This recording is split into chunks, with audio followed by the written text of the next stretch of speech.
So Berahir and the boys are still hanging out in Dorthonion, and Morgoth is not at all pleased that he can't find their man cave, so he sends out his lackey Sauron to hunt them down. Now one of the members of Berahir and the boys is a man named Gorlim, and before all this chaos happened, he had a wife named Eilonel who he dearly loved. But after coming back from war, he found his house destroyed and his wife gone, and he had no idea whether she was dead or alive. So on occasion he would sneak out and come back to where his house was, secretly hoping that Eilonel was alive so that he might find her again, and Sauron soon finds out about this. So one night Gorlim comes close to his old house, and he thinks he sees a light in the window. He comes closer and looks inside and sees Eilonel, crying that Gorlim had forsaken her. He cries out to her, and immediately the light goes out and he's nabbed by Sauron's hunters, who take him away and interrogate him about the location of Berahir's hideout. Gorlim reveals nothing at first, but they promise they'll reunite him with Eilonel if he talks, so finally Gorlim agrees and is taken before Sauron. Sauron asks him what price he wants for the information, and Gorlim asks just to see his wife again and to go free. Sauron smirks and he's like, "But of course." And Gorlim is about to go back on what he said, but Sauron is pretty intimidating, so finally he tells him everything. Then Sauron reveals that Eilonel has been dead the whole time, and all that Gorlim saw was an illusion.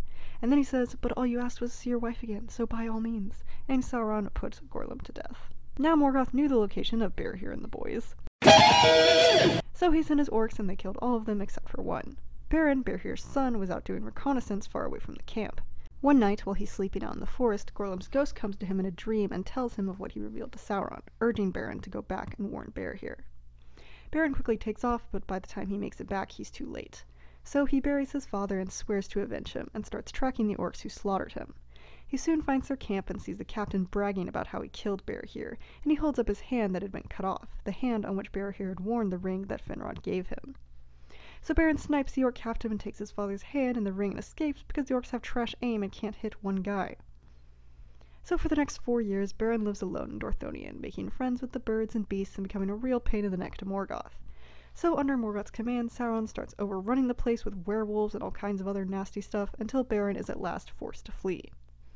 He crosses over the Mountains of Terror, where all of Ungoliant's disgusting offspring were, and somehow makes it through alive. And finally, he passes through the Girdle of Melian because destiny, and comes stumbling into Doriath.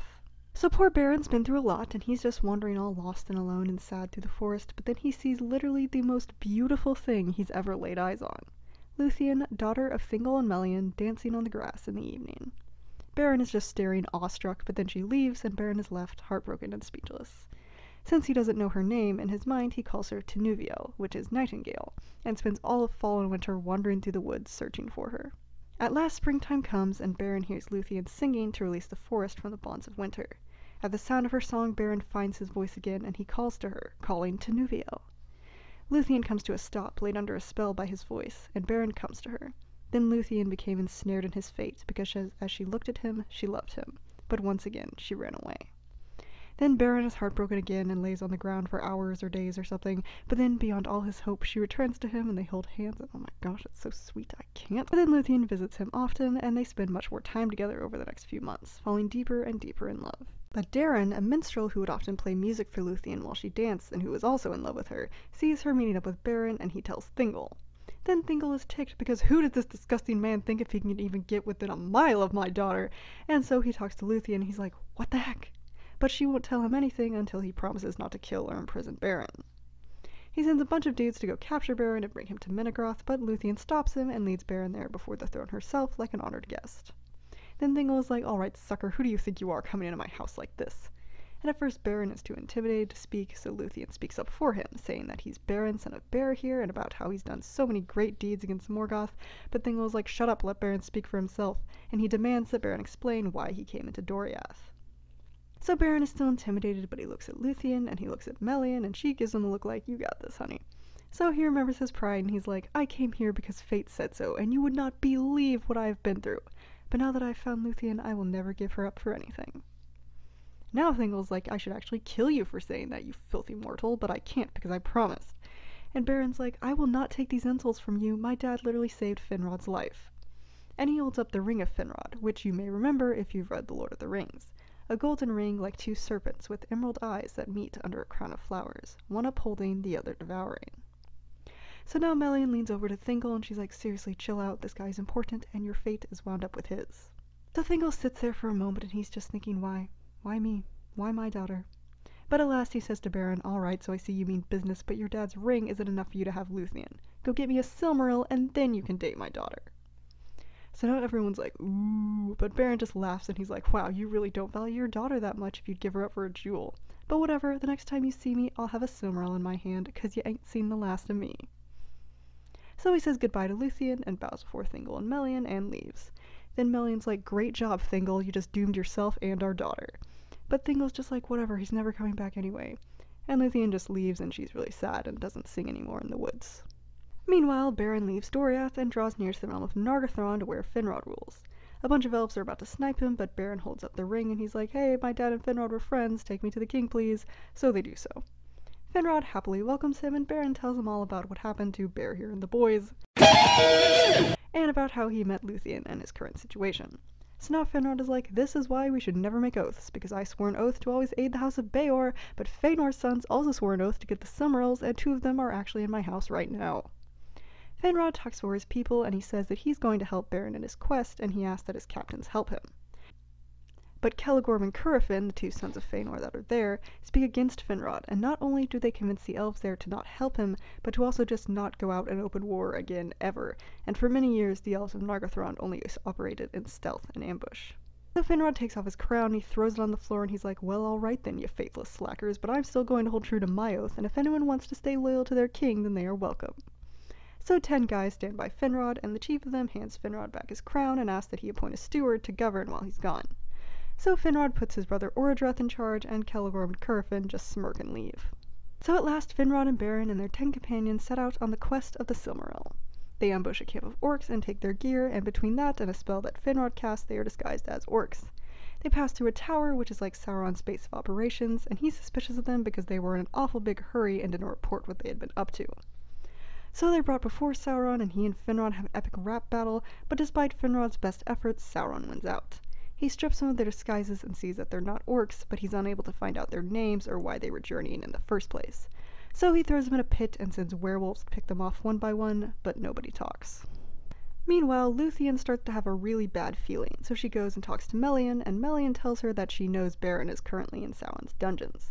So Luthien is determined to go and rescue him, but she asks Daron for help, and he tells Thingol. Thingol is like, nope. So he locks Luthien in her room in a very tall tree just outside of Menegroth, and it seems like there's no possible way she could leave without anyone knowing. But Luthien's a clever one, so she uses her skills to cause her hair to grow very, very long, and then she cuts some of it off and weaves a cloak out of it to conceal herself. With the leftovers, she makes a rope to climb down, and when she lowers it, all the guards fall asleep. So she climbs down, covers herself with her cloak, and sneaks out of Doriath with nobody the wiser. Except for Melian, probably, but if she did know, then she didn't say anything. While this is going on, Celegorm and Curufin are out hunting, and Celegorm has a huge, mighty wolfhound named Huan, who he brought with him from Valinor. Huan comes across Luthien because not even her enchanted cloak could conceal her from his sight and smell, and he takes her back to Celegorm. When Luthien sees that he's a prince of the Noldor and an enemy of Morgoth, she's like, oh, he must be super nice and helpful. So she reveals herself and tells him all about what she was doing. Celegorm immediately starts lusting after her because she's so beautiful, but he pretends to be nice and promises to help her if she returns with him and Curufin to Nargothrond. She does so, but then they lock her up and take away her cloak because now Celegorm's plan is to let Finrod die and become king of Nargothrond, then hold Luthien hostage and force Thingol to let him marry her, clearly he does not know Thingol, and then become the mightiest ruler of all the Noldor, and then go after the Silmarils.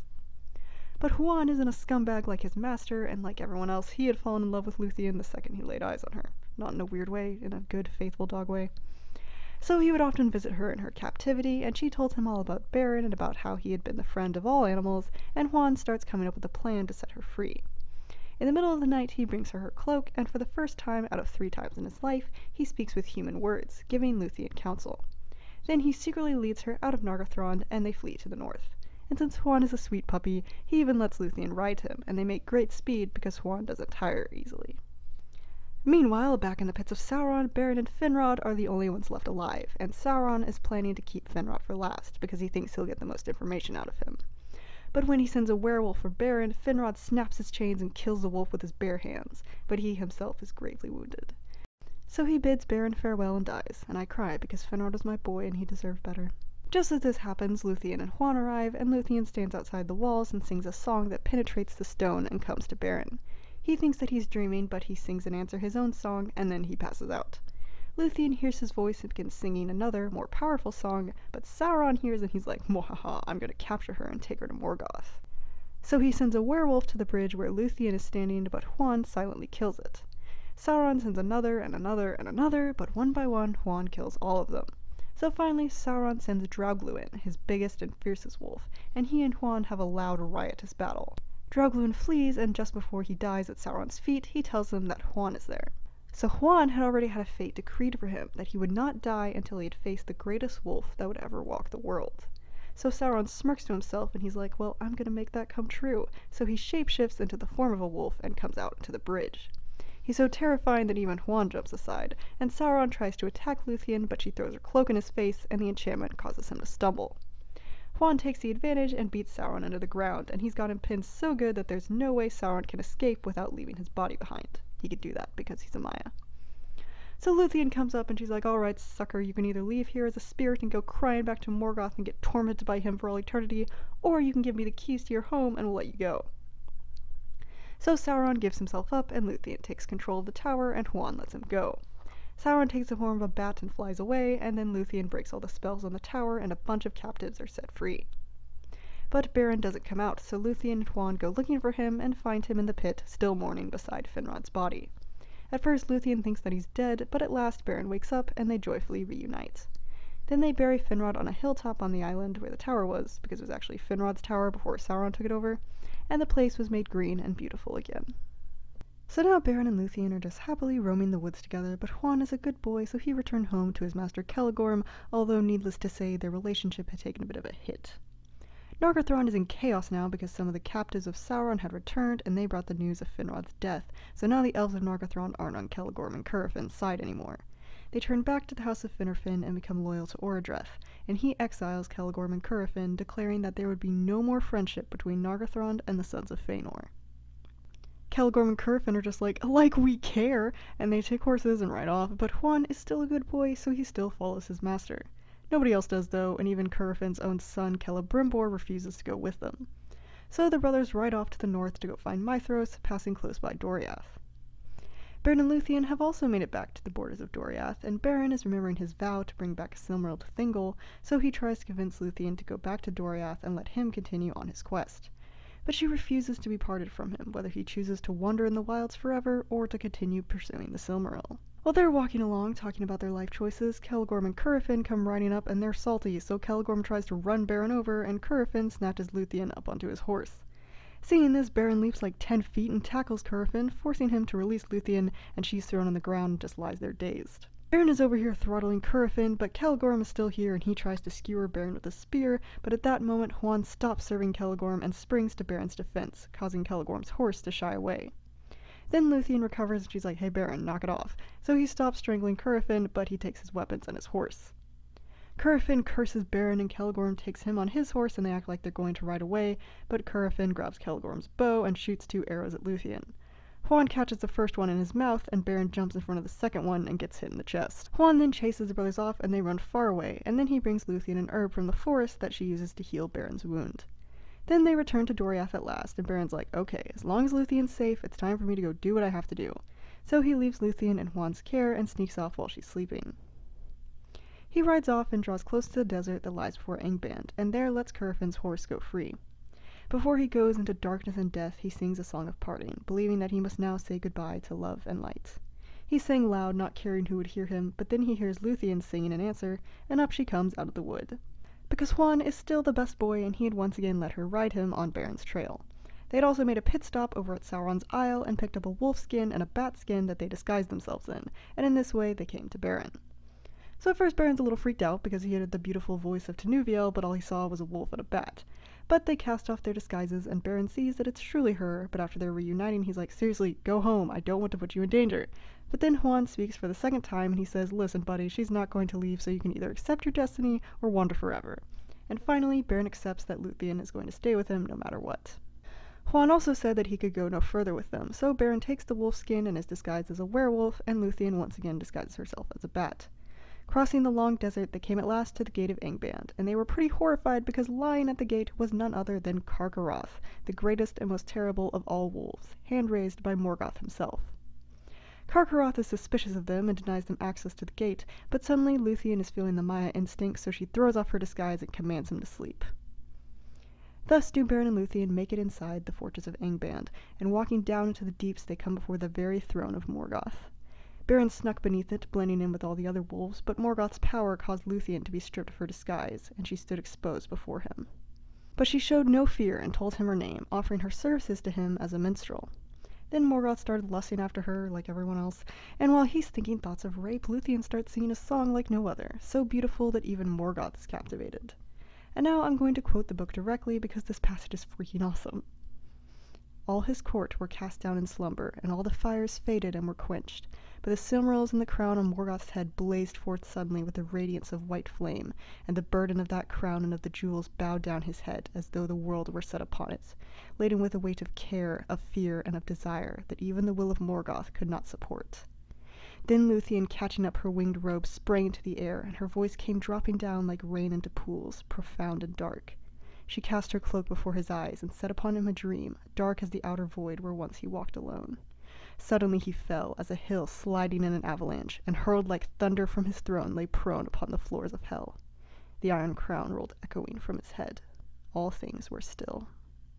Beren was also put to sleep by Luthien's song, but now she woke him up and he threw off his disguise. Then he pulled out the knife he had taken from Curufin, a dwarven knife that would cut steel like wood, and with it he cut from Morgoth's crown a Silmaril. Now Beren thinks he should go for all three, but as he tries to cut out a second one, the blade of the knife snaps and hits Morgoth's cheek. He stirs and groans, and Beren and Luthien instantly decide to make like bananas and split. As they come to the gate, they are stopped because Carcharoth woke up, and he's furious. Luthien is exhausted after what she just did, but Beren steps out in front of her and holds forth the Silmaril, shining it in Carcharoth's eyes.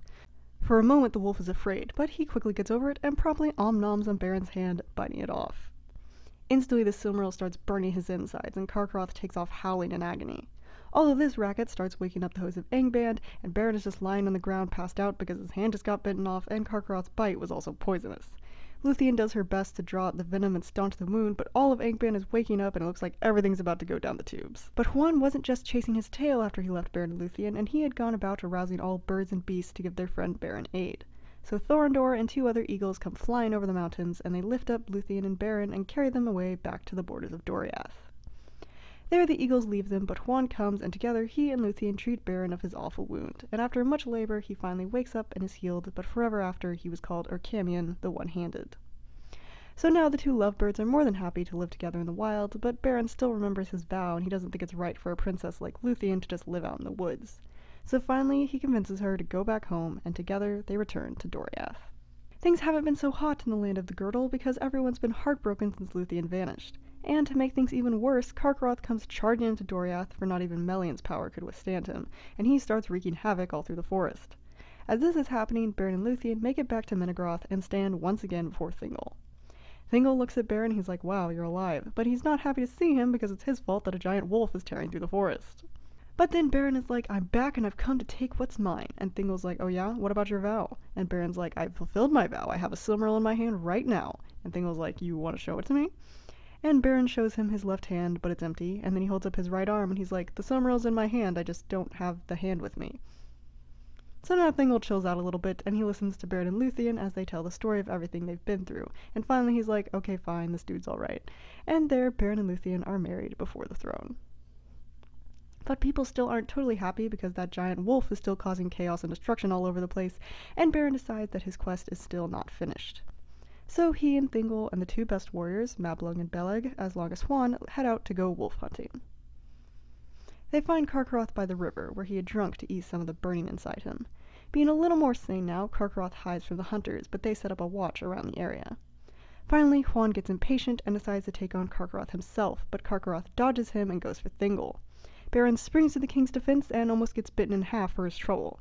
Then Huan attacks Carcharoth and the two have an epic throwdown the likes of which the world has never seen before or since. At last Huan slays the great wolf, but he was mortally wounded, and as he fell beside Beren he spoke for the last time and bid him farewell before he died. Then Mablung and Beleg show up way too late to help anything, but Mablung cuts Carcharoth's belly open and takes out the Silmaril. He quickly puts it in Beren's hand, who presents it to Thingol before blacking out.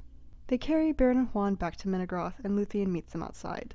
She kisses Beren and tells him to wait for her beyond the sea, and he looks her in her eyes before he passes. Just as she asked, his spirit lingered in the halls of Mandos, refusing to depart until he saw her again. Luthien's spirit soon fled her body and came to the halls, and she knelt before Mandos and sang to him. Her song was more beautiful and sad than anyone could ever describe, so much so that even Mandos was moved to pity.